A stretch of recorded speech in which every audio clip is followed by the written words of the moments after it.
Welcome to Talk About here on Shaw TV North Island. The guest today is Ian Baikie, Fire Chief for the City of Campbell River. Thanks, Ian. Thanks for having me, John. Is there anything to talk about? Oh no, there's never anything to talk about the fire service. Yeah. Well, actually, let's start. Your name Baikie, and now there's a Baikie Island in the Campbell River. Yes, there is in the estuary. Estuary, Yeah. yes. That's your family, right? That's sure. That's drawn from the fact that my family created the sawmill that was just upland of that. It was initially called Baikie Brothers Sawmill, and then it became Raven Lumber, and that's how that island became named Baikie Island. I believe is something to do with the fact that they had the industrial lands on the other side of the water, and they used that island as a staging area for shipping milled materials on barge out of town. Yeah. So is your family one of the oldest immigrant families, shall we say, not First Nations in town? We don't get to claim that at all. No. I'll tip my hat to the Tlins and others. The Nuns are they're turn of the century folk. There's another family too, the Sampsons. I don't know. The Sampsons, like the Baikies, came to the town. I wouldn't be sure of the Sampsons' history, but we came into town after the Second World War in the early 50s, late 40s from the Comox Valley. We immigrated, and we have history there that goes back more than 100 years. Yeah. But yeah, there are much older families in Campbell River. I said the Nuns, the Tlins. I'm going to miss some, but certainly that go back to the turn of the last century. Right. Okay. Well, you've been fire chief since 2012, but you've been with the force since 1985. You started? I did. I joined the fire department in ʼ85 as a volunteer in their Willow Point No. 2 hull, and did that and enjoyed that work for about 4 years, I guess, until an opportunity came up to seek employment with the fire department. And I was hired in '89 as a firefighter and progressed through the ranks from there. Right. Now, there's actually quite a bit going on. You've got this massive fire services review, which is only a few months old. What's the gist of that? Well, first of all, the massiveness of it, there's only about 31 pages at the front that it's all report. It has a whole bunch of background data there that it isn't as big as it looks. What that's all about is that in my role leading the fire department, I recognized early on that it was unusual to me that there was no plan for the fire services in Campbell River. If you think about water services, sewer services, road services, recreation services, we have plans that describe where we're trying to go with those services to make them fit the needs of the community. The fire service, it was interesting to me that I found that we didn't have a written plan. I'm a bit of a history buff, and I'll be boring to those who aren't, but the fire service actually began before there was a local government here. So in 1942, concerned citizens in Campbell River formed the Campbell River Fire Department under the auspice of a trusteeship, an improvement district. In '42. It was '47, I believe, before the village of Campbell River was incorporated. Well, our recent guest was Steve Watson, and he said Hydro did its deal with the village of Campbell River. Yes, and so the fire department wasn't part of the municipal government of the city of Campbell River until as late as 1978. Oh my! And that's odd to a person who's lived here longer than that. Because you would think it was all one and the same. But no, there was a fire service operating by trustees from '42 until. Well, up through '78, of course, but they operated only the one fire station until 1967. So we had a station at 10th and Shoppers Row that was built in '42 and expanded upon until '77. And in '77, the trustees decided to build a new fire station, and we ended up with the fire station we're in today over on Dogwood Street. And in that time frame, and I don't understand the politics of the day, I was in high school or just graduated. Then the District of Campbell River, who were really funding the majority of fire costs, even though there are fire services provided beyond their boundaries, decided to work through the provincial government actually to take over the control of the fire department. And so the new building was proposed and funded through the improvement district, but actually shortly after it opened became the property of the city of Campbell River. Backing up a bit, in around '67, '66, somewhere in there, Willow Point, which had a water district at the time, Willow Point Water District decided to start a fire department, and they built their water district building and fire station eventually on Laurwood Road. There was a fire department called the Willow Point Fire And that's Department. where it is now. It hasn't moved. And that Willow Point Fire Department only existed in actual fact for a little over a year. And in 68, it became the water board amalgamated, and the fire department was amalgamated into then run by the trustees still, the Campbell River Fire Department. So then the fire service expanded to 2 stations and obviously more people and equipment. And that stayed the same until they transferred to the city in 78. And that really is interesting in that the fire service served a larger area than the city and still does. And so we still generate revenues for protecting the area of south of town, Area D, as far as Oyster Bay. And we protect 3 First Nations under contract. So both the whichever name set you use, the Campbell River, the Quinsam, and the Himalco groups. But those 3 groups plus the Area D is protected by the City of Campbell River's Fire Department on a revenue basis. I know your department made emergency calls to my grandmother down at Oyster Bay. Well, we provided the ambulance service through contract with the province until '91. And so we were the provider of both services, and we went further than our boundaries for ambulance service routinely. But Oyster River has their own fire department. Yes, and the timing's not clear to me, but it would have been in the 80s that they established a fire department at Oyster River, and that caused Campbell River not to have to go quite so far. And we got to suck back a bit because they were covering their part. And we've always worked cooperatively. We have mutual aid agreements with them, so we support them and they support us in fires in that area. Now, time flies, so I want to jump. People think of the fire department as fighting fires, but you also are responsible for emergency response, emergency dispatch or something? What's that? Well, in the 90s, 95, regional districts times 5 at the time, or as far down as Nanaimo, were looking for a solution to provide 911 services to the area. And they formed a North Island 911 Corporation, and it's just a corporation owned by the regional districts it serves, that provided 911 services to that large area of 6 or 5 regional districts at the time. We've had the Comox Strathcona split into 2 since, so now 6. And they were looking for a fire dispatch center to service that area, and Campbell River became the proponent that is doing that. So since '95, we provided fire dispatch services through our fire dispatch center at the #1 station in Campbell River to 50 fire departments, covering now 6 regional governments. So how far north do you go on the emergency? On the dispatching piece, we dispatch all of northern Vancouver Island. So Holberg and Port Hardy are in our catchment. To the south, we go down as far on the west coast as Bamfield, but Bamfield's included.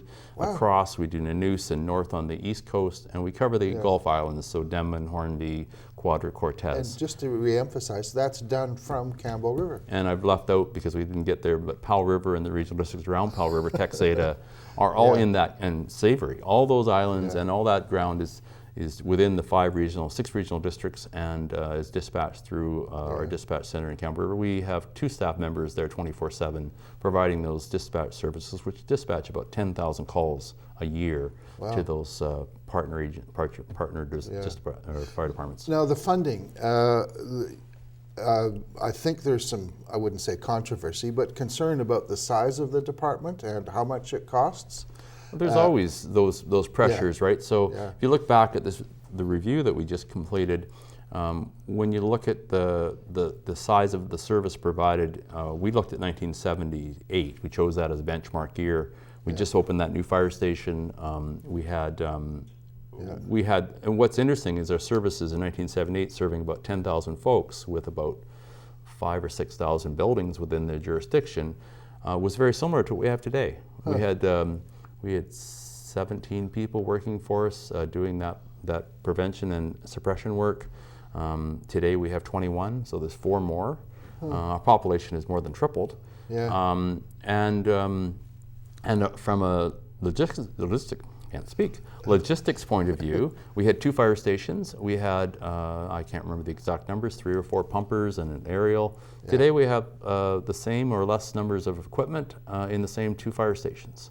So as the population and building inventory has tripled, Our, in fact, service model is only increased by about, well, what would that be? Some 10 or 15%. Well, technology helps you to be more efficient too. But it does, but to a point. And so the community was serviced very well by a completely volunteer fire department until 1966. So for the first 24 years, they were entirely volunteer. From 66 to the mid-70s, they moved to a situation where they had a truck responding 24 hours a day out of the number 1 hall with people who were paid. And we've really maintained that one truck staff model ever since. Yeah. So, but there are volunteers, are there not? For sure. Yeah, we rely on our volunteers. We call them auxiliaries today. They do get paid for their services. Yeah.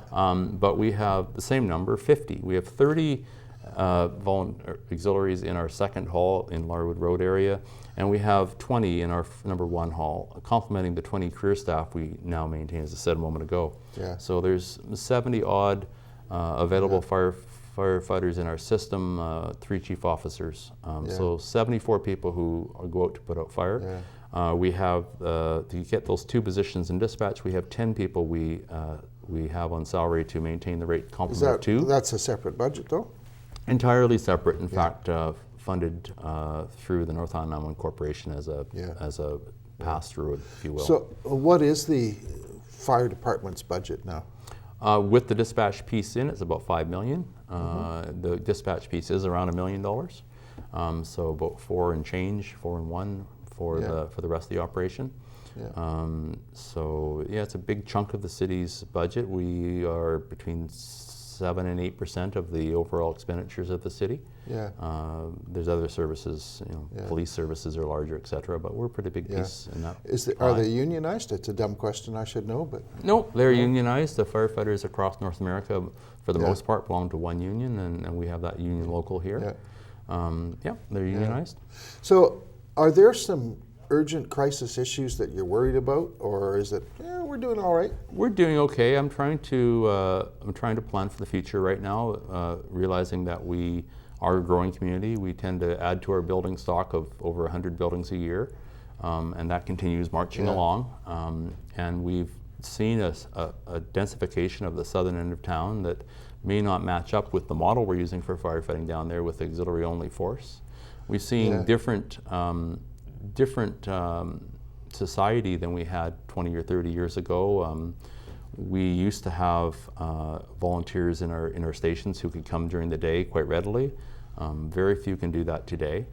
So we have situations where we're not able to respond from our second fire hall during the day, not insignificant numbers of times a year. So that's a concern. We do run our number 1 truck to every event in town, so if they aren't able to get staff to our number 2 hall to respond to a call, our number 1 truck is already on its way. But that's a long run to go to the south end from number 1. So those things concern us, and we'd like to make sure that there's a plan to address that in the future. This just occurred to me. I have a mental picture of the truck trying to go along the Island Highway, old Island Highway, and then of course there's a traffic problem. Well, you can't get through. We've really seen improvements in our traffic flow. You're right to say that not so many years ago, the Island Highway was the only way to get by, but we have Dogwood, we have Alder, we have the Inland Highway that gets us down to Jubilee, right? So we used to have a really interesting bottleneck when you got to the Willow Creek crossing, where if you had something go wrong at the highway in and around the Willow Point area from Erickson Road through to, wherever and along that strip, you were done. You had no way to get past. But now you have the option to jump up to Dogwood, come across Jubilee and down, which has really made it much nicer to have 2 routes to most locations in our community. It's much better for us. So our road system is pretty good. We want to concentrate on improving Dogwood. I know Council has talked about providing appropriate turning bays on all your lefts down Dogwood as a strategic priority of theirs.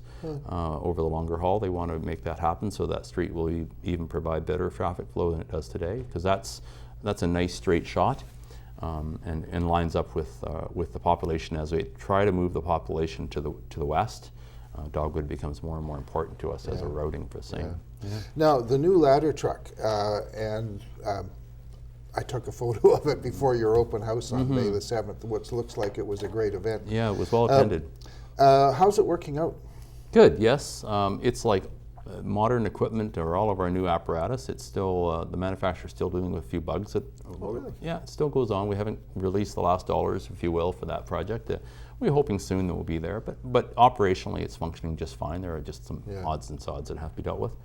A nice addition to the fleet. It replaces or supplements a 1993 75-foot aerial we had. We plan to keep that aerial and leave it as a reserve to ourselves. We're going to spend a few dollars and have it modernized and made a little safer, meeting today's standards.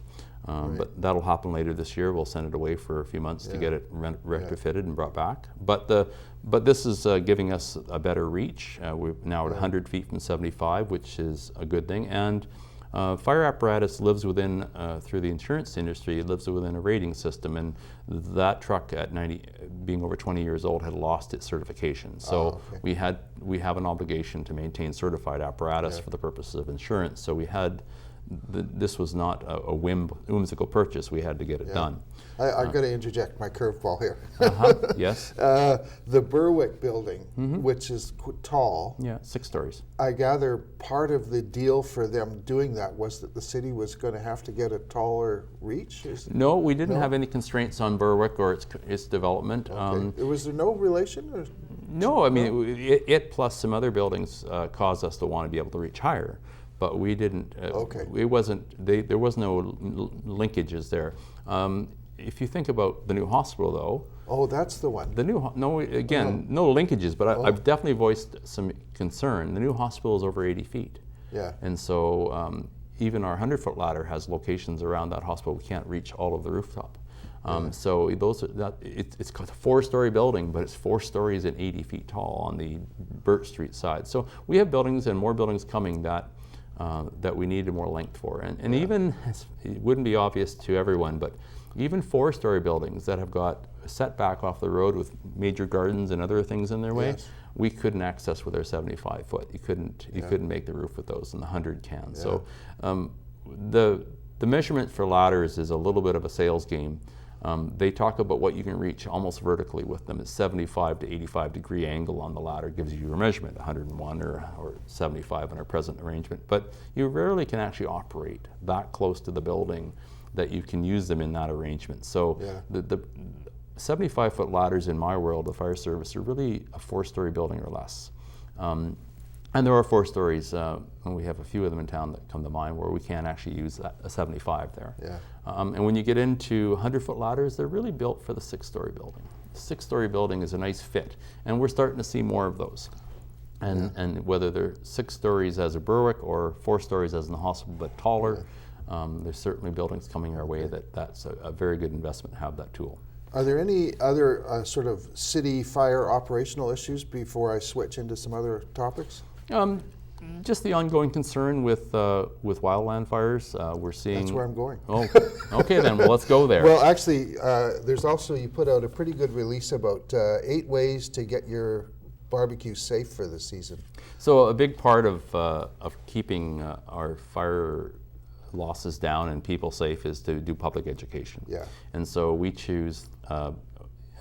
By calendar, we choose themes, and so we just set that out this week because it's moving into summer and people will. It was good, actually. Yeah, so people will flash up those barbecues that they've had under the tarp for the rest of the winter, and so we want to remind them that those barbecues have issues. A leak detection solution of equal parts liquid soap and water is a handy way to make sure all the connections are tight. Very true, and you know, if it bubbles, it's not right. And so whether that's a connection on the tank or the connections on the hose back to the actual burner control system, a little soap will tell you what's going on there. The other warning in that release is that one of the common points of failure is the rubber hose itself. With UV damage and just time, it will harden and crack, and then those cracks will leaks. And so we attend, every year, we attend barbecue fires where the hose has failed, and now you have propane on fire spewing from the hose. And so just a helpful hint, have a look. If the hose has a crack in it, you probably need a new one. Now, if a person watching this has a fire safety question, can they phone you? Oh, that's our business. Our business line, 286-626-6250. We'll always find you, either someone will get talk to you directly or get back to you shortly with any answer you require. And you can post those same questions on our Facebook page or through the city or the web. But we're in the business of helping people be safe. Now, Fort McMurray, what a story. And interface fires, that's the technical name, are known in BC as well, like Kelowna had one. Kelowna in 03, I spent my 3 weeks up there working with that. Now, the Campbell government after that said, oh yeah, we're going to spend money reducing interface trash. I guess that's not the word they used. No, interface. But my concern is the money hasn't been spent properly on that. But apart from whether or not Campbell shortchanged things, what is the situation now around Campbell River in terms of interface risk? So interface fire risk is greatest where you don't have water supply. And so we've done, since the 03 fires, we've had 2 assessments of our community for interface hazards. And they both of them are similar in that they point to the areas around McIver Lake where we don't have a water supply and people have homes and businesses amongst the very close to trees. And some areas where our response is longer, particularly Duncan Bay Road, Gordon Road area, where we have, again, people living in the forest, backing the forest. Maybe with a barbecue that they're turning on for the first time? Well, and so many of the fires, public don't realize that there are many sources of wildland fire, whether they're called human-caused or whether they're called natural-caused. Natural-caused generally is a lightning strike, and that's not much of a concern in this area. It happens, don't get me wrong. But human cause is the issue, and human cause can be, a lot of the human cause fires last fire season were industrial human cause. They were logging slashes, not always by the action of logging, but creating the slash and the slash piles created opportunity for other sources of human cause fires. There's also arson. And my suspicion is that the Fort McMurray fire was arson because I saw an image where it looked like there were 5 spots where suddenly the fire had broken out. There was a Google image. And the way it was timed, like close to town, downwind, upwind, downwind. But anyway, it took off, hit the city. I think I'd be premature to comment on that. I will say that whole region, northern British Columbia and northern Alberta, had drought conditions all last summer and fall, and saw a really open winter with very little snowfall. And so it's a very explosive condition they have up there, and it doesn't really matter whether you're talking Fort St. John right now and the troubles we're having in British Columbia, it can be an old glass pop bottle in a field of grass that lights it as well. It can be that. It can be lightning in the prairies too, right? But there was no lightning. Okay, but whether or not that fire was human caused, arson, or otherwise, I'm not clear. But I will tell you the conditions are terrible right now for fire. That ground up there, not here so much, but that ground hadn't greened up yet. It was still brown winter ground, and so the grasses and the brush is dry and crunchy at that moment, and not very good for preventing fire spread. Certainly. And so coming back to our local condition, last year we had a very tense fire season. We saw drought conditions we haven't seen before on the coast in a few years, and we had some fire behavior, not in Campbell River, luckily, but north of us in Port Hardy, south of us in Port Alberni, and certainly in the Pemberton and Whistler area. The Port Alberni, I remember there were some Dog Mountain fire, And then if you think back, you may not have noticed the fires they had in around Harrison Lake in the Pemberton area. I did, actually. But they were significant fires, and they were significant because of the speed of fire spread and the intensity of those fires. And so, unlike fires in the north, which move quickly, and when the conditions are right for that, there's not a lot of fuel as a rule, smaller pine trees, smaller stuff. What we have here in the coast is we tend to have moisture conditions and less fire spread speed, but we have significant fuel loads. We have big trees and we have big fuel. What we had last year was dry conditions and that big fuel load. So fires that occurred, and the 2 on Vancouver Island that come to mind, plus the ones on the coast in around Pemberton, they not only move quickly, which is unusual for fires on the coast. A lot of coastal fires, especially those in slashes, will burn up to the standing timber and they kind of lose energy, and you can deal them right there. But those fires are burning into the standing timber and moving right along. And of course, we had the 1938-39 fire here too. But let's remind you, that was a slash fire. Yeah. Really. That fire, which stretched from Elk Falls all the way to Courtenay, was mostly logging slash. There was standing timber, don't get me wrong, but there was mostly slash. So that's a classic slash fire, and those are typical on the coast, and that's why we try to contain the sizes of our slashes around so that there's breaks in that. And there wasn't much of a break there in 39. I think we're more aware and doing a better job of fire prevention. We are. We're talking with our forestry partners, ensuring that they're doing the right thing, and also learning where they're cutting and working so we can get to those places. Okay, we're almost out, but beach fires. Last year there was these flaming lanterns things. Oh yeah. That was like, and I happened to be on the beach one night, and I saw them go over. And they're made out of newspaper or something. They're made out of a light paper product. That's what makes them float so well. They scare me as well when we're into extreme fire condition. I've never actually attended a fire from one yet, but they certainly catch your attention when you're in a fire closure. I really don't want people using them when we have campfire bans on. Fortunately, the wind was blowing out to the ocean at that time of evening. But out to sea, but still, that's they're a little unnerving. So beach fires on your beach fires in our area are permitted below the high tide mark. They're meant to be small, a couple feet in diameter. You need to be able to put them out when you're done. We recommend you bring a plastic bucket and you move some seawater and extinguish them that way. Our biggest complaint about beach fires is those that are unattended and smoldering, and the smoke, when they're cooling, becomes a nuisance because it stays low and just kind of lingers. And so really one of the biggest complaints we receive is people who don't put out their beach fire when they leave, and or the opposite, people building large beach fires that are inappropriate. But generally a family having a wiener roast on the beach is no problem if they take responsibility for the fire and the extinguisher when they're done. Well, Ian Baikie, Fire Chief, Campbell River, thank you very much for coming on Talk About. Thank you, John. And if you have questions about fire safety, don't hesitate to call them, 250-286-6266. So, thank you for watching Talk About. Thank you, Laura and Valerie and Gordon Chaz for producing the show. And thank you, Brian Shaw, for sponsoring Talk About here on Shaw TV. We have a YouTube channel. You can watch it again if you wish.